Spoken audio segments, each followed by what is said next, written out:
Hello everyone, welcome to my channel. This is December reading for Scorpio. Scorpio Sun, Moon and Rising people. Tarot reading start करने से पहले थोड़ा सा astrological events जो इस महीने में हैं उनको हम डिस्कस कर लेते हैं.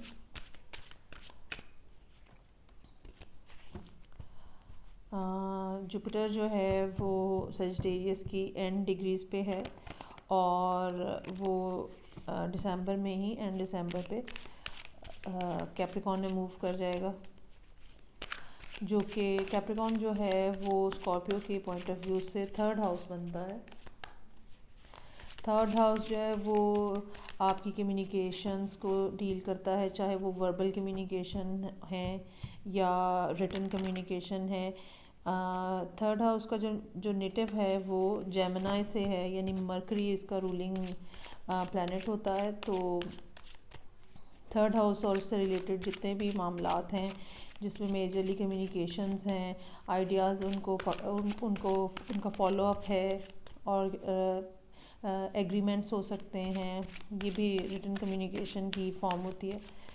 तो ये सारी चीज़ें जो हैं ये इससे रिलेटेड जो चीज़ें हैं वो आपकी ज़िंदगी में एक्टिव नज़र आ सकती हैं.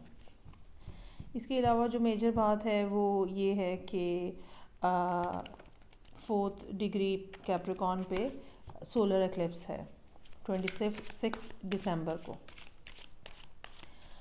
तो ये सोलर एक्लिप्स जो है चूँकि ये कैप्रिकॉन में है और सोलर एक्लिप्स से नेक्स्ट डिग्री पे जुपिटर भी मौजूद होगा, मरकरी भी होगा कपल ऑफ डिग्रीज अपार्ट और साउथ नोड भी होगा.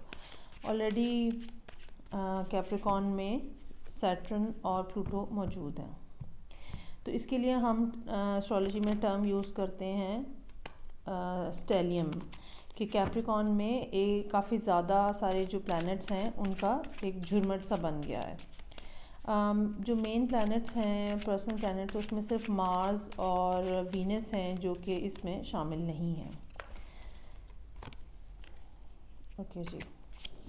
एंशिएंट एस्ट्रोलॉजी के पॉइंट ऑफ व्यू से मार्स जो है वो स्कॉर्पियो को भी वही रूल करता है, लेकिन जो मॉडर्न एस्ट्रोलॉजी है उसके पॉइंट ऑफ व्यू से प्लूटो जो है वो स्कॉर्पियो का रूलर है और प्लूटो जो है वो ऑलरेडी कैप्रिकॉन में है. प्लूटो जो है वो हमारी ज़िंदगियों में ग्लोबली ख़ास तौर पे एक चेंज लेकर आता है, एक ऐसी चेंज जो आहिस्ता आहिस्ता सिमर होती है और फिर जब वो सामने आती है तो वो एक बहुत लार्ज स्केल चेंज होती है और बहुत सारी ज़िंदगियों को at the same moment effect कर रही होती है.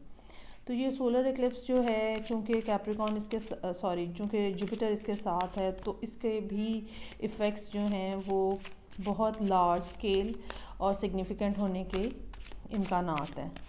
On the other hand gradually Capricorn में सैटर्न और प्लूटो का जो गैप है डिग्रीज़ का वो भी कम होता चला जा रहा है, जो कि 12th डिग्री को जाके ये 12th जनवरी को ये इनमें कंजंक्शन हो जाएगा और ये भी एक बड़ा एस्ट्रोलॉजिकल इवेंट होगा, लेकिन इसके बारे में हम जनवरी में बात करेंगे. सो ओवरऑल ये वाला जो एक्लिप्स है इसके बारे में आप देखेंगे आपके बर्थ चार्ट में 4 डिग्री कैप्रिकॉन कहाँ फॉल करता है, कौन से हाउस में फॉल करता है.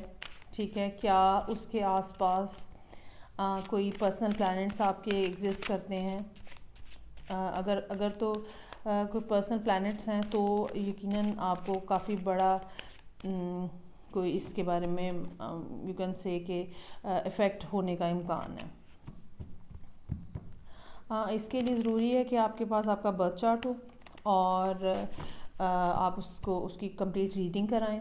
अगर आप मेरे से बर्थ चार्ट रीडिंग कराना चाहें तो डिस्क्रिप्शन बॉक्स में मेरा एड्रेस है फेसबुक पेज का, आप वहाँ पे जाके मुझे मैसेज करके प्राइवेट रीडिंग बुक करा सकते हैं. ये रीडिंग जो है ये बर्थ चार्ट की भी हो सकती है और ये रीडिंग जो है ये टैरो कार्ड रीडिंग भी हो सकती है, प्राइवेट टैरो कार्ड रीडिंग भी हो सकती है, जो कि स्पेसिफ़िकली सिर्फ आपके लिए होगी. ओके जी. सो आप देखें कि एक्लिप्स के बाद आपकी कम्युनिकेशन, सिबलिंग्स, आपके जो नेबर्स हैं, ठीक है, फ्रेंड्स का सर्कल, करीबी फ्रेंड्स का जो सर्कल है, उनमें क्या क्या चेंजेस आपकी आ रही हैं। अब हम स्टार्ट करते हैं स्कॉर्पियो की reading for the month of December. अभी तक जितनी भी रीडिंग्स हुई हैं सिर्फ एक सजिटेरियस की रीडिंग बाकी है। सब रीडिंग्स में एक तो चेंज का फैक्टर नज़र आता है और मेजर आर्काना काफ़ी सारे, मतलब एक रीडिंग में ज़्यादा सारे मेजर आर्काना भी नज़र आते हैं जो कि उसकी सिग्निफिकेंस को और उसके उस रीडिंग के लॉन्ग लास्टिंग इफ़ेक्ट को शो करते हैं।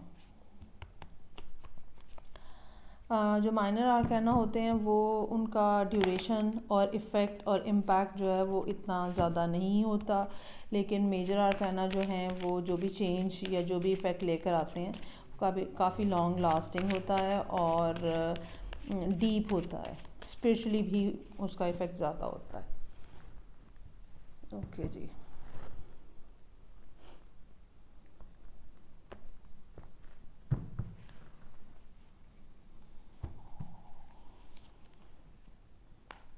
कि जी सबसे पहले है हमारा मून कार्ड। स्कॉर्पियो एक वाटर साइन है, मून जो है वो भी वाटर साइन से रिलेटेड है, पाइसेस को और कैंसर को भी समटाइम्स ये शो करता है। ये मून जो है ये इसके साथ मल्टीपल चीज़ें एसोसिएटेड हैं। हो सकता है कि आपने कोई नया रास्ता अपनाया है ज़िंदगी में, कोई नया प्रोजेक्ट स्टार्ट किया है, कोई नई चीज़ कर रहे हैं आप, और जैसे एक नई चीज़ स्टार्ट करने में एक फ़ियर होता है कि इसका रिज़ल्ट किस तरह का निकलेगा। एक नया जर्नी है जो आपकी ज़िंदगी में, ये एक सिंबॉलिक जर्नी भी हो सकता है, एक लिटरल जर्नी भी हो सकता है, तो वो स्टार्ट हुआ है।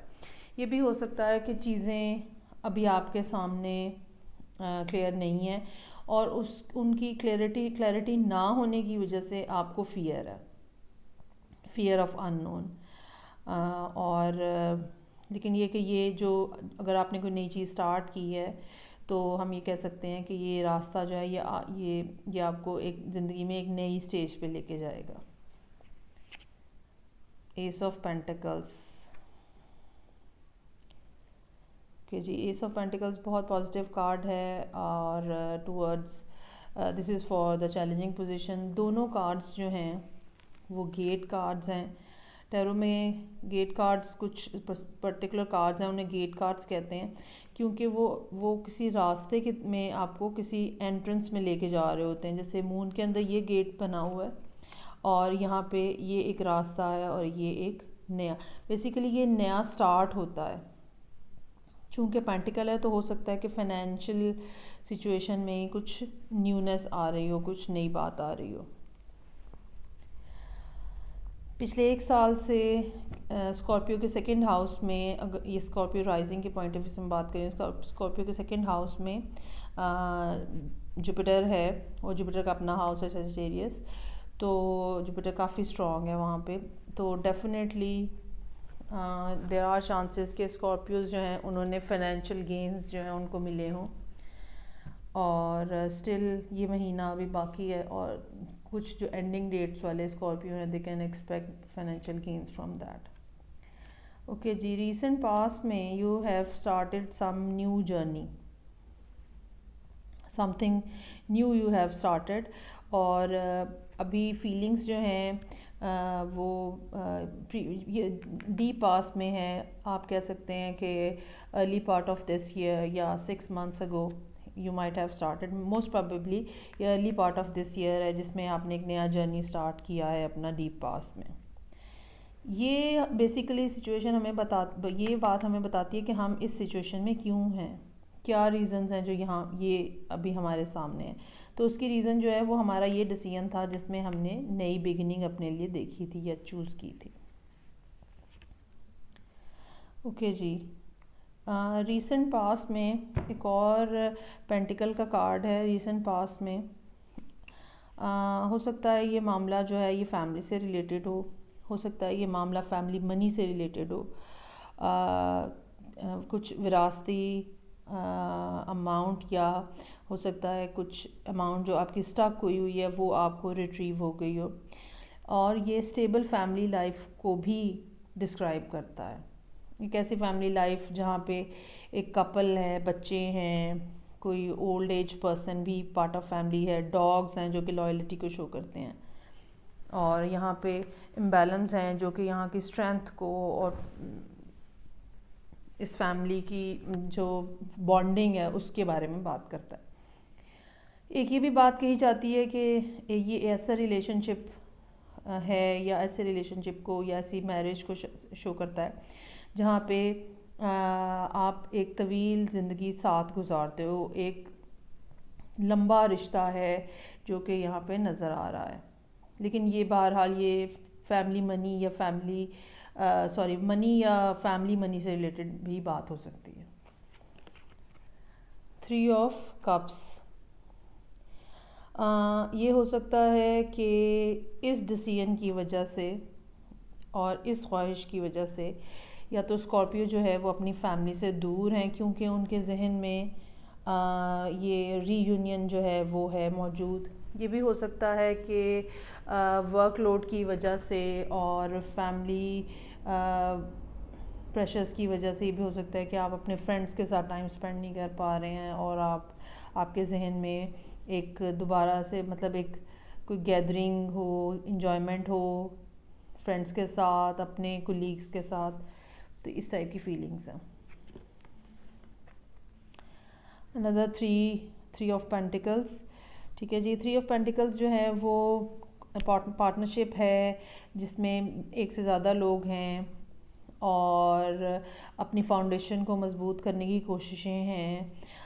ये जो है 3 का जो ट्राइका है ये भी हो सकता है कि किसी के साथ आपकी पार्टनरशिप है और वो डिवाइनली प्रोटेक्टेड पार्टनरशिप है, ठीक है। या ये भी हो सकता है कि आप किसी जॉब में, किसी प्रोजेक्ट में ऐसी जगह पे हैं जहाँ पे लोग आपकी तरफ देख रहे हैं और आपको अपनी एक्सपर्टीज़ जो है वो शो करनी है किसी प्रोजेक्ट में, अपने आप को प्रूव करना है बेसिकली। ओके जी। ईगो पोजीशन में लवर्स का कार्ड है, there is some choice. The past में आपने अपनी एक चॉइस एक्सरसाइज की है और आपने इंडिपेंडेंटली सिंगल हैंडेडली कोई सफ़र स्टार्ट किया है, कोई प्रोजेक्ट स्टार्ट किया है। अगेन आपके सामने जो है वो एक चॉइस जो है वो खड़ी है। मोस्टली लवर्स की चॉइस रिलेशनशिप में तो हार्ट ओवर माइंड की ख्वाहिश होती है कि आप अपने इमोशंस को कंसिडर करते हो और लॉजिकल रीजनिंग को कहीं पीछे छोड़ देते हो। आउटसाइड इन्फ्लुएंस आपको मजबूर कर रहे हैं कि आप हर्मिट मोड में चले जाएं। हर्मिट मोड जो है उसमें इंसान जो है वो जैसे दुनिया से थोड़ी दूर मतलब दुनिया से मेरी मुराद ये है कि नॉर्मल रूटीन से थोड़ा सा हट जाता है। कॉन्टेम्पलेशन होती है, ठीक है। वो जो पास्ट एक्सपीरियंस आपने सीखे हुए हैं आप उसको अपने सामने रखते हो और उसकी रोशनी में नया फ़ैसला करने की कोशिश करते हो, डिसीजन लेने की कोशिश कर रहे होते हो। ये जो चॉइस है ये मेरा ख्याल है स्कॉर्पियोस के लिए इट्स डिफ़िकल्ट टू मेक, इसीलिए वो हर्मिट मोड में है। Emperor, okay. ये भी हो सकता है कि स्कॉर्पियो जो है वो किसी एरीज़ के साथ डील कर रहे हो। स्कॉर्पियो और एरीज़ में एक बात जो है वो कॉमन है कि दोनों का रूलिंग प्लैनेट जो है मार्स है और दोनों ज़रा तो नहीं, खैर दोनों एग्रेसिव हो जाते हैं। और ये भी हो सकता है कि ये सारा कुछ जो यहाँ पे है और ये जो एक नई ऑफ़र है, ठीक है, और ये जो चॉइस हमें यहाँ करनी, स्कॉर्पियो को यहाँ चॉइस करनी है जिसके ऊपर वो कंप्लीट कॉन्टेम्पलेशन हो रही है, उसके बाद ये ज़रूरत है कि आप एम्परर की एनर्जी जो है वो गेन करो। एम्परर जो है वो असर्टिव होता है, एम्परर जो है वो डिसीजन मेकर होता है, एम्परर जो है वो रूल ऑफ लॉ इस्टेब्लिश करता है, एम्परर जो है वो एक ऑर्गेनाइजेशन को खड़ा करता है। एम्परर कोई मजाक नहीं लेता इस तरह का कि कुछ चीज़ें जो हैं वो चांस पे छोड़ दे। वो हर चीज़ को मेक श्योर करता है कि वो कंप्लीट हो और ठीक हो। अगर अगर आपका बॉस एम्परर है तो और ऑफिस टाइम 9 o'clock है तो वो यकीनन 9 o'clock वहाँ पहुँचा होगा। वो ये नहीं करेगा कि वो ख़ुद तो लेट आए और जो अपने एम्प्लॉई हैं उनसे ये एक्सपेक्ट करे कि वो ठीक टाइम पे आएंगे। एम्परर का के लिए बिज़नेस का मतलब बिज़नेस होता है, सीरियस पर्सनालिटी होती है। आउटकम जो है वो क्वीन ऑफ कप्स है। ये हो सकता है कि जो जो स्कॉर्पियोज हैं वो किसी वाटर साइन के साथ डील कर रहे हो, जैसे कि यहाँ पर भी यही बात है, ठीक है, कि सिचुएशन जो है वो किसी वाटर साइन के अराउंड जो है वो रिवॉल्व कर रही है और आपको कुछ फ़ैसले लेने हैं, ठीक है। ये भी हो सकता है कि ये भी हो सकता है कि ये कोई थर्ड पार्टी का सिलसिला हो, ठीक है। एक रिलेशनशिप जिसमें 3 लोग मौजूद हैं और वो टू मच होते हैं, रिलेशनशिप हमेशा 2 लोगों के दरमियान में होता है। सो ये भी हो सकता है कि स्कॉर्पियोज जो हैं उनको कोई डिसीजन लेना पड़े। ओके जी, बॉटम ऑफ द डेक जो है वो 5 ऑफ वॉन्ड्स है।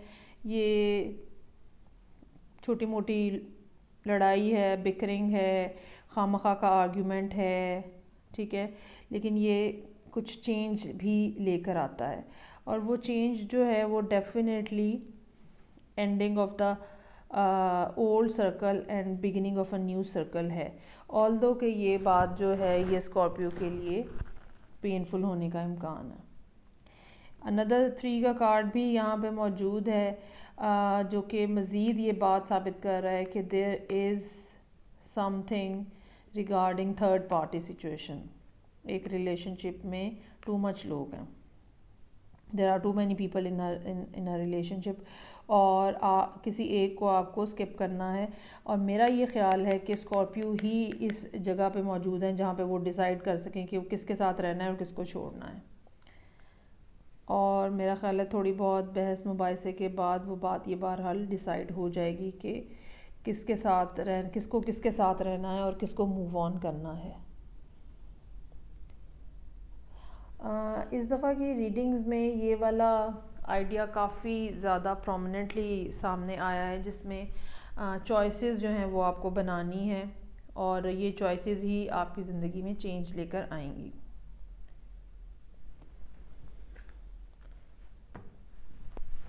Let's see from energy oracle card क्या एडवाइस आती है हमें इस ही स्प्रेड के ऊपर।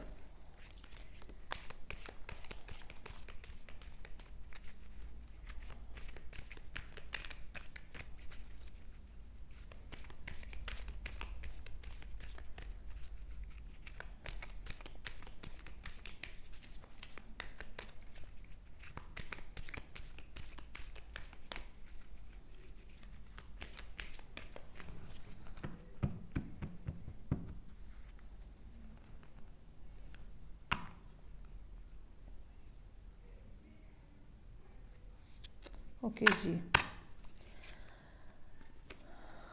Financial constraints. ओके जी, जो रास्ता आप चूज़ कर रहे हैं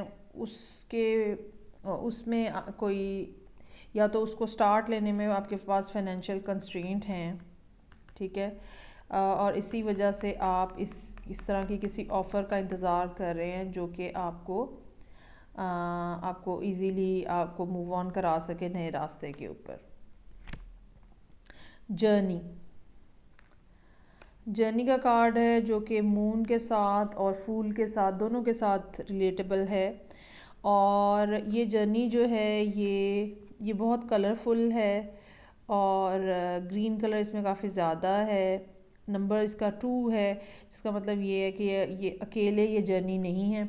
इस जर्नी में एक बात यहाँ है कि सामने जो है वो 2-3 डायरेक्शन 4 डायरेक्शंस में बल्कि है टर्निंग के लिए ऑप्शन दी हुई है, जिसमें से आपने शायद चूज़ भी करना है कि क्या करें। वो ये वाला कार्ड जो यहाँ पे हमें बता रहा है कि आपको अपने लिए चॉइस करनी है।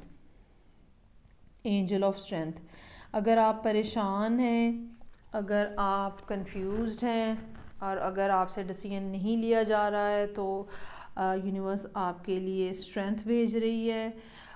एंजल्स हैं वो आपके लिए स्ट्रेंथ की पावर लेकर आ रहे हैं और आप फ़िक्र नहीं करें, सिचुएशन आपके हक़ में बेहतर हो जाएगी। और बॉटम पे जो है वो टेंपल पाथ है। इस कार्ड का मतलब ये होता है कि जिस रास्ते के ऊपर आप हैं वो बिल्कुल ठीक है और ये आपको उस सेरेनिटी और हार्मनी की तरफ लेके जाएगा जिसका आपने ख्वाब देखा हुआ है और जो मतलब बेस्ट आउटकम जो है वो आप एक्सपेक्ट कर सकते हैं। टेंपल जो है स्पिरिचुअली एक सेक्रेड प्लेस जो है वो कंसिडर होती है, तो ये रास्ता जो है आपको स्पिरिचुअली भी अलाइन भी करेगा और नेक्स्ट लेवल के ऊपर भी लेके जाएगा। ओके जी, तो स्कॉर्पियोज ये आपकी रीडिंग थी for the month of December. आप इसको लाइक करें, शेयर करें, सब्सक्राइब करें। अगर चैनल आप मेरा अगर अभी तक आपने नहीं किया है तो उसको सब्सक्राइब करें। मुझे मैसेजेस में कमेंट्स में बताएं कि ये रीडिंग जो है वो आपके लिए कैसे आपसे रिलेट कर रही है। नेक्स्ट रीडिंग जो है वो मैं ईयरली रीडिंग के साथ आऊँगी, तो होपफुली दिसंबर के एंड या अर्ली पार्ट ऑफ जनवरी में हमारी दोबारा मुलाकात होगी। Till then bye.